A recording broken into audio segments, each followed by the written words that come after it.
waxaa maanta soo gaaray dalka Malaysia safiirka cusub ee dowladda Soomaaliya u soo magacowday dalka Malaysia Ambassador Abuukar Cabdi Cusmaan Mardadi waxaana garoonka caalamiga ee Kuala Lumpur International Airport ku soo dhaweeyay madax ka socota wasaaradda arrimaha dibadda Malaysia diblomaasiyiinta safaaradda uu horboodaya senior diblomacy Cabdi Fataax Caynab aqoon-yahano ee qaar ka mid ah jaaliyadda Soomaaliyeed ee ku dhaqan Malaysia safiirka ayaa loo soo gudbiyay qolka nasiinada ee garoonka halkaas oo kula hadlay saxaafadii dadweynihii soo dhaweeyay waxaan imid maanta Malaysia anuu safiirkii loo soo magacaabay maartay dowladda Soomaaliya ka socda Malaysia loo magacaabay aan ahaa waxaan ka wada shaqeyn doonaa hadda wixii ka dambeeya qaabkii xiriirkii labadii dal maartay loo soo kobcin lahaa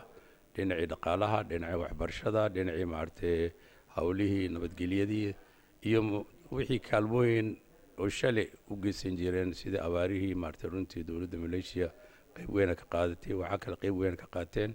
arrimaha ku saabsan waagii AMSOMT ciidan badan u soo direen marka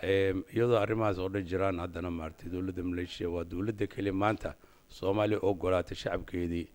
ninkii wax baranay iyo ninkii maartay caafimaad raadinay in visa la'aan dalka ku soo gali karo visa airport lagu siin karo marka waxa loo baahan yahay shacabka Soomaaliyeed ardaydii dadka imaanayaan Malaysia inay maartay calaaqaadkaas iyo ixtiraamkaas iyo tixgelintaas dowladda Malaysia noo hayso in maartay la xumeenin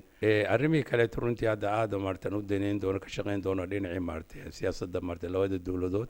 dowladda Malaysia iyo dowladda Soomaaliya sidii maartay loo xoojin lahaa wafuud badan ayaan ka dadaali doonaa isdhaafsi inay dhacaan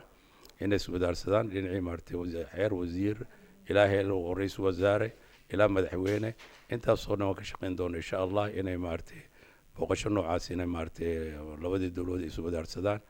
imaanshiyaha safiirka ayaa waxa ay ku soo beegmaysaa xilli baahin weyn loo qabo in safiir ay yeelato safaaradda Soomaaliyeed ee dalka Malaysia maadaama muddooyinkii dambe uu dalkan ka jira raaf ballaaran oo saameyn ku yeelatay dadweynaha Soomaaliyeed ee ku dhaqan Malaysia waxaana wajiyada shacabkii soo dhaweeyay safiirka laga dareemayay sidii ugu faraxsan yihiin in la helo safiir ka shaqeyn doona danaha shacabka Soomaaliyeed ee ku dhaqan Malaysia أحمد أبوكر أزهري تلفزيون عالمي Somali Cable Kuala Lumpur Malaysia.